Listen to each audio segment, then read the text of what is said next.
Hey, what's up guys? In this video I'm going to talk you through a complete new way of living. I've recently been reading a book on Stoicism and I found this philosophy very strong and interesting. Stoicism was a school of philosophy founded in Athens by the Greeks in the early 3rd century. The philosophy puts emphasis on the belief that all virtues such as happiness is the perception of things rather than things themselves. Three major figures of Stoicism, Marcus Aurelius, Seneca, and Epictetus, focused on a series of questions that were not very different to what we ask today. What is the best way to live? What do I do about my anger? What is my responsibility towards fellow human beings? I'm afraid to die. Why is that? How to deal with difficult situations that I face? How should I handle failure? How should I handle success? Etc. etc. And these questions continue to be very relevant to ask even today. So, drawing directly from the Stoic canon, I present to you 5 teachings that if you adopt, your life will be completely transformed. So, keep watching. Number 1, control and choice. Now listen carefully. One of the most important Stoic philosophies is to differentiate between what we can change and what we can't, what we do have influence over and what we don't. For example, if a flight is delayed due to bad weather, no amount of yelling at the airline representative will end the storm. Likewise, no amount of wishing will make you taller or shorter or born in a different country. No matter how hard you try, you can't make someone like you. Now, here is something interesting. The Stoic community practices something called the serenity prayer, which is, God grant me the serenity to accept the things that I can't change, the courage to change the things that I can, and the wisdom to know the difference. The same is true even today. If we can focus on making clear what parts of our day are within our control and which are not, we'll not only be happier, but we'll also have a distinct advantage over other people who fail to realize that they're wasting their time and fighting an unwinnable battle. Number 2, be literally ruthless to the things that don't matter. One of the hardest things to do in life is to say no to invitations, to requests, to obligations, to the stuff that everyone else is doing. We feel that we might miss out on something if we did. We think yes will let us accomplish more and will give us more of what we want, when in reality it prevents exactly what we seek.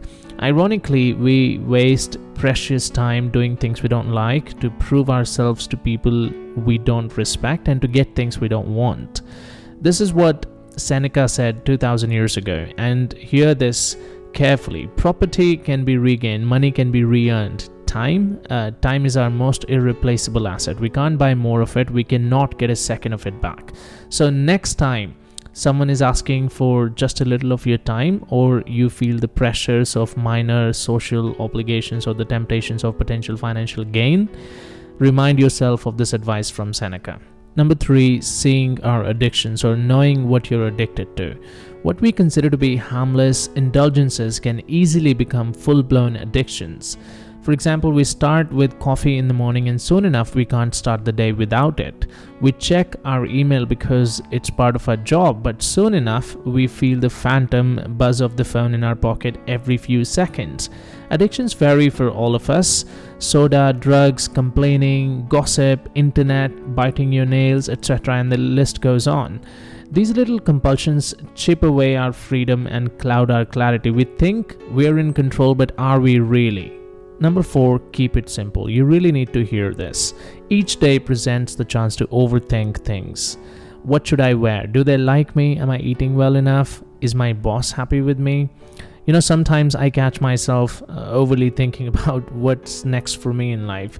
You don't really have to stay on the top of everything. Most people in the society will make you feel that you have to know everything, so you have to watch every episode of every critically acclaimed television series. You have to follow the news and stay up to date with current events. But where is the evidence that all of this is necessary? Is this an obligation imposed by the police? I'll tell you what it is. It's because we are afraid of seeming silly if we don't know all this. Obviously, there are events and things that may directly affect you or your family, and you should know about them, and that's about it. So that's the 4th teaching of Stoicism. Moving on, Number 5, accurate self-assessment. Imagine there is one person who sees himself as more than what he is, and there is another person who considers himself less than who he actually is. Most people are in either person A or person B categories, and they resist the idea of true self-estimate. Don't fear correct self-assessment because you're worried that you might have to admit some things about yourself, and it is also equally damaging to value yourself less than your true worth. We're usually stronger than we think. For example, if something were to happen to our loved ones, we're able to put aside the grief after some time and eventually move on in life, even though we thought we would be completely wrecked. We underestimate our capabilities, and just as dangerously, we overestimate our capabilities. We should cultivate a habit to judge ourselves accurately and honestly. What it'll do is it'll help you take all decisions that concern you in a correct manner. That's all for today. I hope that you will be encouraged to read more about Stoicism and make it a way of life. There are many more teachings that Stoicism has to offer, and these were just the ones that I liked the most. And if there was something in particular that resonated with you in this video, please mention that in the comments below or hit the like, thumbs up button. And if you're watching my videos for the first time, then please subscribe to my channel and press the bell icon for future updates. Thanks for watching.